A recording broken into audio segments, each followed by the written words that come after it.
नमस्कार, हून टीवी देख रहे हैं आप। मैं हूं आपके साथ विशाल गर्ग। खबरों की शुरुआत करेंगे बड़ी खबर से। मुख्यमंत्री पुष्कर सिंह धामी का आज का कार्यक्रम रुद्रप्रयाग के बिरोन देवल गांव में पहुंचेंगे सीएम। श्री चंडिका प्रांगण में धार्मिक कार्यक्रम में भी करेंगे शिरकत। देहरादून स्थित कैंप कार्यालय में करेंगे शासकीय कार्य। बजट से पहले जनसंवाद और धार्मिक आस्था दोनों पर है फोकस। तो ये बड़ी खबर आप तक पहुंचा रहे हैं, जहां पर रुद्रप्रयाग में भी आज मुख्यमंत्री पुष्कर सिंह धामी का दौरा है और इस दौरे को काफी खास भी माना जा रहा है। तो देहरादून स्थित कैंप कार्यालय में भी शासकीय कार्य करेंगे मुख्यमंत्री पुष्कर सिंह धामी और बजट से पहले जनसंवाद और धार्मिक आस्था पर फोकस भी सरकार का दिखाई दे रहा है। तो मुख्यमंत्री पुष्कर सिंह धामी का आज का कार्यक्रम रहने वाला है, जो कि रुद्रप्रयाग में रहेगा और उसको लेकर तैयारियां भी पूरी लगभग कर ली गई हैं।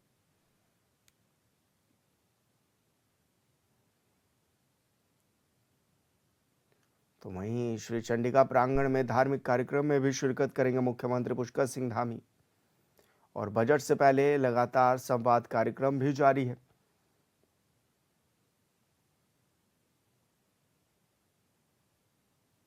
तो बड़ी खबर आप तक पहुंचा रहे हैं, जहां पर बजट से पहले जनसंवाद और धार्मिक आस्था दोनों पर ही राज्य सरकार का फोकस है।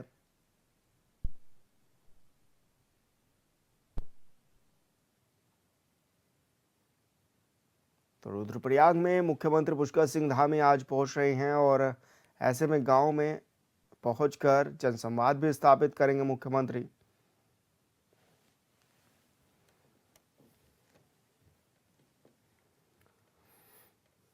और संवाददाता योगेश आर्य हमारे साथ फोन लाइन पर जुड़ गए हैं। योगेश, क्या कुछ जानकारी मिल रही है, किस तरह के कार्यक्रम आज हैं मुख्यमंत्री पुष्कर सिंह धामी के? हाँ देखिए विशाल, मुख्यमंत्री पुष्कर सिंह धामी के आज कार्यक्रम की अगर हम बात कर ले तो कोट गढ़वाल में बजट से पूर्व संवाद कार्यक्रम में भी मुख्यमंत्री पुष्कर सिंह धामी शामिल होंगे। राष्ट्रीय मैदान स्थित बैडमिंटन कोर्ट सभागार में ये कार्यक्रम रखा गया है, जहाँ पर संवाद किया जाएगा। इसके बाद अगर देखा जाए तो करीब 2:30 से 3 बजे के आसपास रुद्रप्रयाग में जो है वे पहुंचेंगे, जहाँ पर मां चंडिका के कार्यक्रम में प्रतिभाग करेंगे। धार्मिक कार्यक्रम वहां पर जो है आयोजित किया गया है। इसके अलावा जो है देहरादून स्थित कैंप कार्य पर शासकीय कार्यों के लिए उपलब्ध रहेंगे। इसके अलावा जो लोग मिलने के लिए आएंगे उनसे मुलाकात भी जो है मुख्यमंत्री पुष्कर सिंह धामी करेंगे। आप कोई जनप्रतिनिधि से मिलने का समय जो है रखा गया है उनके आवास के पर जो है, तो निश्चित तौर पर ये कार्यक्रम उनके आज जो है रहने वाले हैं। अगर देखा जाए तो बजट से पहले जनसंवाद और धार्मिक आस्था दोनों पर फोकस जो है मुख्य रहने वाला है। जी बिल्कुल योगेश, बहुत शुक्रिया आपका तमाम जानकारी साझा करने के लिए।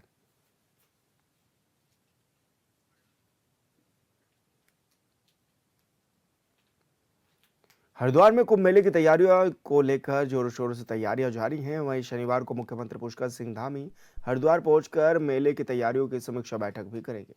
हरिद्वार के मेला नियंत्रण भवन में मुख्यमंत्री की हाई लेवल मीटिंग को लेकर तैयारियां भी की जा रही हैं। यहाँ कॉन्फ्रेंस हॉल को आधुनिक रूप से सजाया जा रहा है और मेला प्रशासन के मुताबिक कुंभ मेला क्षेत्र में 25 से ज्यादा अस्थायी निर्माण कार्य भी जारी हैं, जबकि अस्थायी कार्यों के लिए अभी भी प्लानिंग की जा रही है।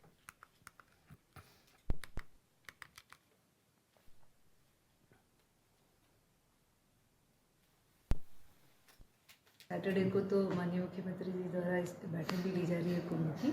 और कुंभ की तैयारियों को देखा जाए तो हमने 2 तरह के काम होते हैं हमारे यहाँ पे, परमानेंट और टेम्पररी वर्क्स। तो परमानेंट वर्क्स का जो स्टेटस है अभी करीबन 25 से 30 काम हमारे ऑनगोइंग है, कार्य गतिमान है। उसके अलावा कुछ प्रस्ताव हमारे अभी शासन में गतिमान है और शीघ्र ही उनकी भी अनुमति आ जाएगी और कार्य शुरू हो जाएंगे। अस्थायी कार्यों में भी हम लोगों ने जो हमारे 32 सेक्टर हैं उनका सेक्टर प्लान मैक्रो और माइक्रो बनाना शुरू कर दिया है। लेवलिंग के काम और जो हमारे अस्थायी प्रवृत्ति के विद्युत की और पानी के काम होते हैं उनकी भी हमने पूरी डिटेलिंग कर ली है और उनके भी अप्रूवल्स कुछ आ गए हैं और कुछ इन प्रोसेस है। लोहाघाट महाविद्यालय में लॉ कॉलेज खोलने की मांग को लेकर लोहाघाट विकास संघर्ष समिति अध्यक्ष विपिन गोरखा के नेतृत्व में चल रहा 3 दिवसीय धरना गुरुवार को समाप्त हो गया है। बारिश और ठंड के बावजूद संघर्ष समिति सदस्य धरने पर डटे रहे। वही धरना समाप्त करते हुए संघर्ष समिति अध्यक्ष विपिन गोरखा और पदाधिकारियों ने कहा कि 3 दिवसीय धरना शासन प्रशासन के लिए चेतावनी था। मुख्यमंत्री की घोषणा के बावजूद आज तक लोहाघाट में लॉ कॉलेज नहीं खुल पाया है। इसका खामियाजा यहाँ के छात्र छात्राओं को भुगतना पड़ रहा है। कानून की पढ़ाई करने के लिए छात्र छात्राओं को दूसरे राज्यों और शहरों के चक्कर काटने पड़ते हैं।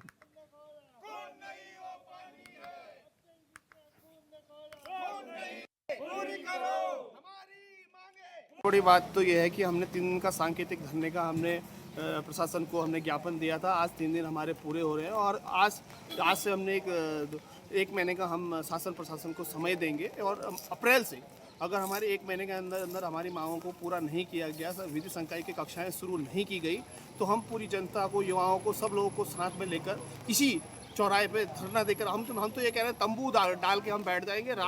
रात हो दिन हो चाहे कैसा भी हम उठने वाले नहीं हैं और अनिश्चितकालीन हमारा धरना हो रहा और उग्र होगा।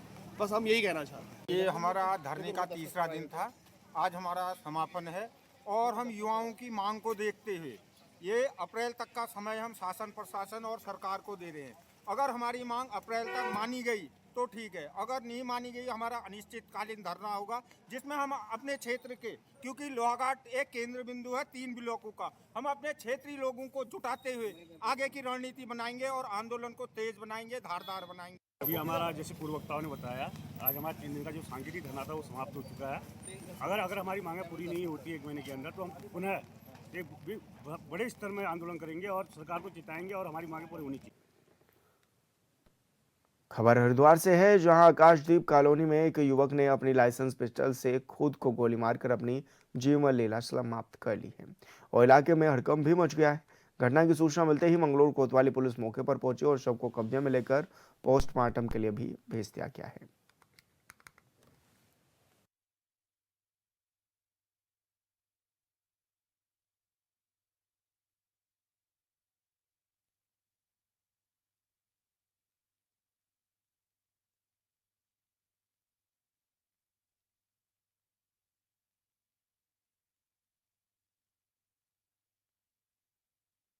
तो आपको बता दें कि हरिद्वार के एक व्यक्ति ने अपने आप को गोली मार ली है और एक युवक ने अपने लाइसेंस पिस्टल से ही खुद को गोली मारी है और ऐसे में इलाके में हड़कंप भी मच गया है। शव को पोस्टमार्टम के लिए भी भेजा गया है और ऐसे में पुलिस हर एंगल से मामले की जांच पड़ताल में भी जुटी हुई है।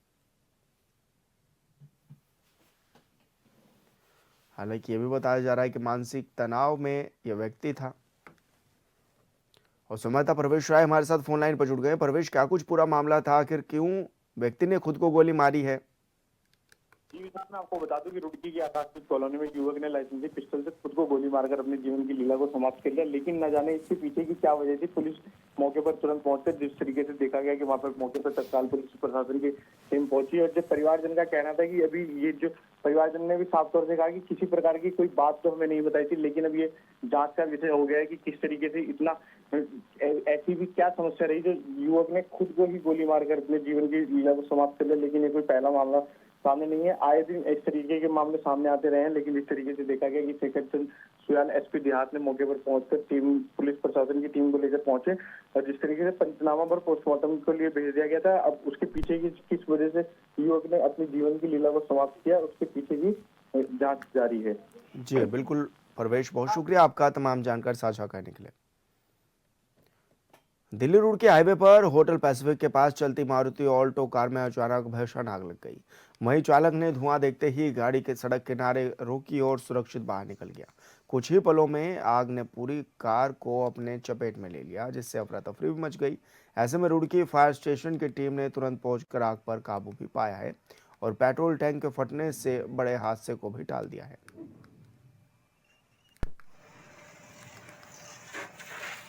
खबरों में आगे बढ़ेंगे। उत्तराखंड विधानसभा का बजट सत्र 9 से 13 मार्च तक ग्रीष्मकालीन राजधानी गैरसैंण में आयोजित होगा, जिसको लेकर तैयारियां भी की जा रही हैं। वहीं बीजेपी विधायक विनोद चमोली ने बजट सत्र को लेकर हॉर्नबिल टीवी से भी खास बातचीत की। उन्होंने कहा कि इस बार का बजट काफी खास होगा, जिसके लिए सभी वर्गों से सुझाव भी लिए गए हैं।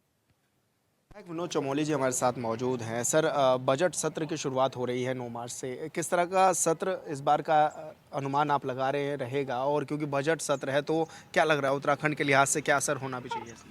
देखिए, ये इस टेन्योर का जो 5 साल का टेन्योर है उसका लास्ट बजट है और मैं समझता हूँ कि बहुत सारे जो काम है उत्तराखंड में, विकास के काम है, बहुत सारी हमारी जो योजनाएं हैं उसका समायोजन इस बजट में कर दिया गया है।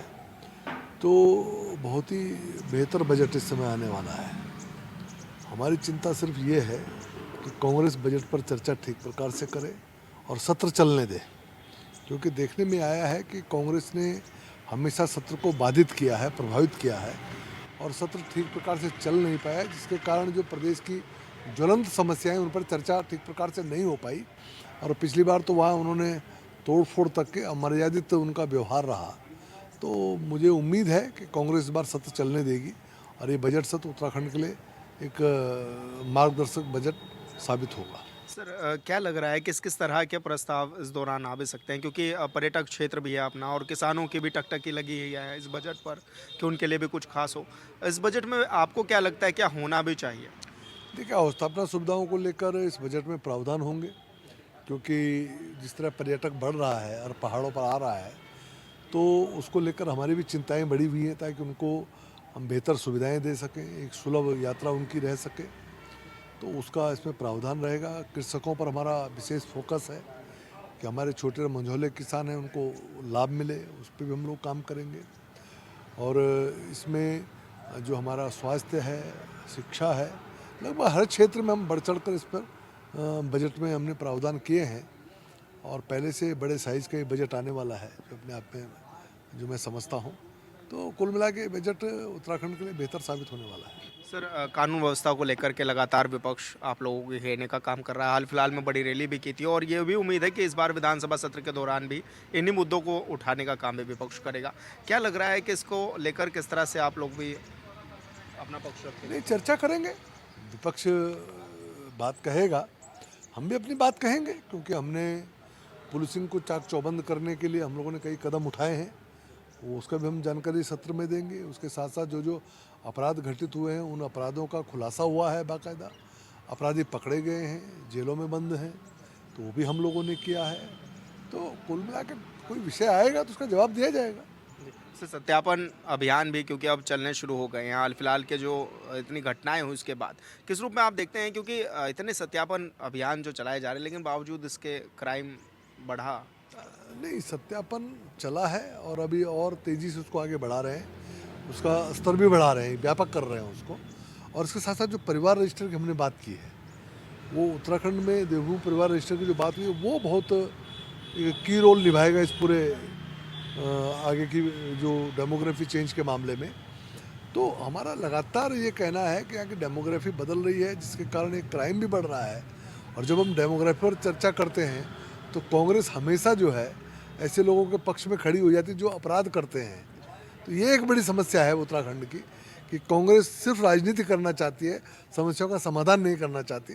इस बार देखते हैं सत्र में उनका क्या व्यवहार रहता है। सर क्योंकि चारधाम यात्रा भी जल्दी शुरू हो जाएगी, उसके लिए भी डेट्स आ गई हैं, उसको किस रूप में देख रहे हैं आप और पर्यटकों की सुविधाओं के लिए क्या कुछ कर रही है राज्य सरकार? देखिए, सरकार अपनी तरफ से तैयारियों में लगी हुई है और अभी हमको तो अगला कुंभ भी करना है, तो हम उस तैयारी में हैं। और आपने देखा पिछली बार भी हुआ है, बेहतर व्यवस्थाएं थी, बेहतर सुविधाएं थी, यात्री आए, उन्होंने अप्रिशिएट किया, आगे भी संभव तो उससे बेहतर होगा। हेली सेवा क्योंकि इस समय चलती है और एक देखा जाता है कि हर बार विवादों में भी रहती है, कई लोगों की जान चल जाती है हेली सेवाओं में, इस बार कैसे बेहतर करेंगे? नहीं, देखिए, हेली सेवा दुर्घटनाएं घटती हैं, ऐसा नहीं कि कोई हमारे यही हो रहा है, दुर्घटनाएं होती हैं, लेकिन हमारा प्रयास रहता है कि दुर्घटनाएं न हो और बेहतर यात्रा लोग सुविधाएं उसका हम उनको उपलब्ध करा पाएँ और लोगों की यात्रा सुलभ हो, सुरक्षित हो। धन्यवाद सर, हमसे बातचीत करने के लिए। विनोद चमोली जी हमारे साथ है जो कि तमाम विषयों पर हमारे साथ बातचीत कर रहे थे। हॉर्नबिल टीवी के लिए देहरादून से विशाल।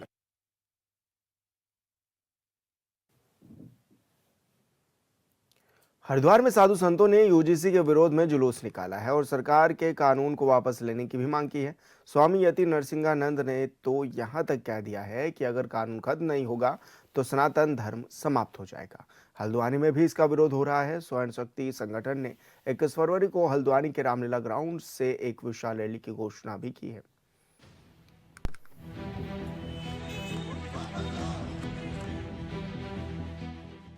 धर्मनगरी हरिद्वार में यूजीसी को वापस लेने की मांग को लेकर संत समाज सड़कों पर उतर आया। गोविंद घाट से देवपुरा चौक तक संतों और स्थानीय लोगों ने हाथों में मशाल लेकर जोरदार विरोध प्रदर्शन किया। प्रदर्शनकारियों ने यूजीसी वापस लो के नारे लगाते हुए सरकार से तत्काल निर्णय वापस लेने की मांग की। परशुराम अखाड़ा के अंतर्राष्ट्रीय अध्यक्ष हैं, उन्होंने ये आयोजन किया है और मैं क्योंकि यूजीसी का पूरा कट्टर विरोधी हूँ, यूजीसी एक्ट का, तो मैं और मुझे पंडित जी के काम में तो आना ही था, तो मैं पंडित जी का समर्थन करने के लिए, इस कानून का विरोध करने के लिए हरिद्वार में आया हुआ हूँ। संतों का कहना है कि यूजीसी से जुड़े हालिया निर्णयों से परंपरागत शिक्षा व्यवस्था और धार्मिक संस्थानों की स्वायत्तता प्रभावित हो रही है। उन्होंने सरकार से मांग की है कि इस फैसले को तुरंत वापस लिया जाए और संत समाज से संवाद स्थापित किया जाए। संत समाज ने चेतावनी दी है, यदि उनकी मांगों पर विचार नहीं किया गया तो आंदोलन को और व्यापक किया जाएगा।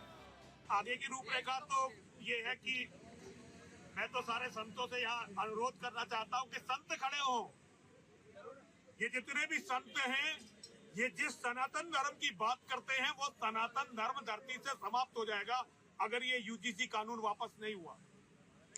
तो संतों को देखना चाहिए, संतों को आगे आना चाहिए इस यूजीसी कानून का विरोध करने के लिए। और उनसे यही निवेदन मैं अखंड परशुराम अखाड़ा के अधीर कौशिक जी के माध्यम से करना चाहता हूँ। जूना अखाड़े के महामंडलेश्वर और डासना पीठाधीश्वर यति नरसिंहानंद गिरी समेत सैकड़ों लोगों ने हाथों में मशाल लेकर खन्ना नगर से लेकर ऋषिकुल मैदान तक जुलूस निकाला। साथ ही नारेबाजी कर यूजीसी के नए नियमों का विरोध किया। इस दौरान यति नरसिंहानंद गिरी ने आरोप लगाया कि केंद्र सरकार की नीतियां हिंदू समाज को बांटने वाली हैं। अगर कानून खत्म नहीं हुआ तो सनातन धर्म खत्म हो जाएगा। हिंदू को मरवाने का काम कर दिया है।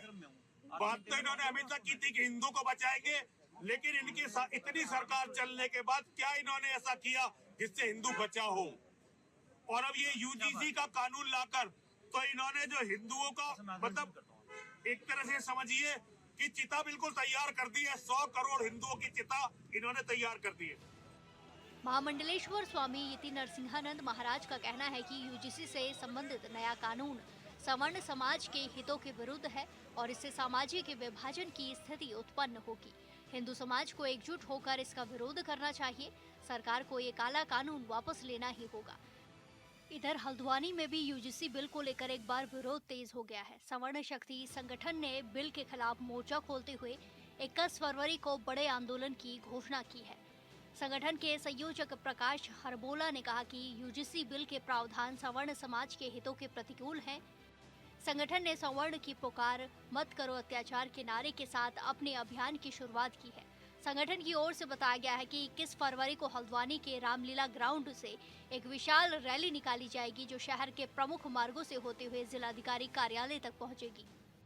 देखिए, सवर्ण शक्ति संगठन जो यूजीसी का काला कानून बना है उसकी वापसी की मांग के लिए हमने सवर्ण शक्ति संगठन के रूप में एक संगठन बनाया है, क्योंकि जो यूजीसी का काला कानून बनाया जो प्राकृतिक न्याय है उसके खिलाफ है। ऐसे काले कानून को हमें लगता है कि जो सवर्ण समाज है उसके जो है लोगों को अनपढ़ और गुलामी बनाने की साजिश है, इसलिए इसको वापस लेना चाहिए। क्या करने जा रहे हैं हम लोग 21 तारीख को जो है एक रामलीला ग्राउंड में एकत्र होंगे। वहाँ से एक रैली के रूप में डीएम कार्यालय से जाएंगे। डीएम को एक राष्ट्रपति के नाम ज्ञापन देंगे जिसमें हमारी मांग है कि ये समाप्त किया जाए और साथ ही साथ जो आरक्षण है वो आर्थिक आधार पर दिया जाए, जातिगत आधार में ना दिया जाए। तभी जो है हिंदुस्तान जाति विहीन समाज बन सकता है। इसमें हल्द्वानी के जितने प्रमुख संगठन हैं, व्यापार मंडल भी है, सैनिक भी हैं, वकील भी हैं, सामाजिक संगठन, सभी लोगों का हमें सहयोग मिल रहा है और ज्ञापन में उनके साइन कराते हैं उनको देंगे।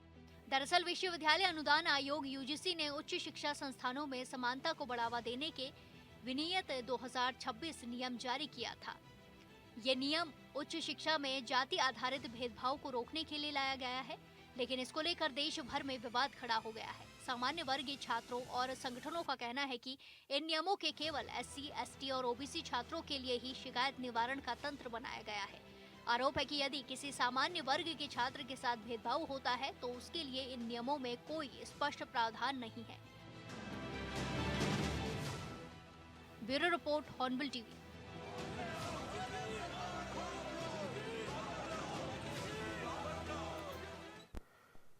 बीजेपी विधायक विनोद चमोली ने कहा कि सरकार जनता के द्वार अभियान अपने अंतिम चरण में है और फिलहाल ग्रामीण क्षेत्रों में जिला पंचायत स्तर तक संचालित भी किया जा रहा है। उन्होंने बताया कि कुछ जनपदों में तय लक्ष्य तक पूरी पहुंच नहीं बन पाई है, इसलिए अभियान की अवधि भी बढ़ा दी गई है ताकि हर पात्र व्यक्ति तक योजनाओं का लाभ पहुंच सके।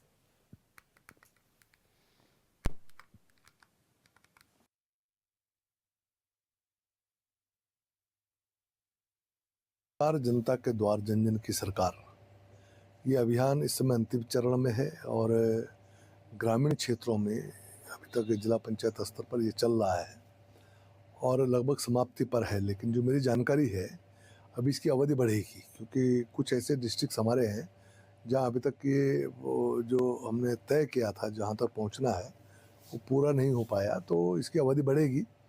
और इसके बाद जैसे ही हमारा ये ग्राम सभाओं का, जिला पंचायत का ये काम पूरा हो जाएगा पंचायतों का, उसके बाद हम शहरों में भी इसको प्रारंभ करने जा रहे हैं। इसके माध्यम से बहुत लोग जुड़ रहे हैं और बहुत लोगों को इसका लाभ भी मिल रहा है। तो मैं समझता हूँ एक बहुत सकारात्मक कार्यक्रम सरकार द्वारा ये अभियान चलाया गया है जिसका जनता को लाभ पहुंच रहा है। और फिलहाल इस बुलेटिन में इतना ही। आप देखते रहिए हॉर्नबिल टीवी। नमस्कार।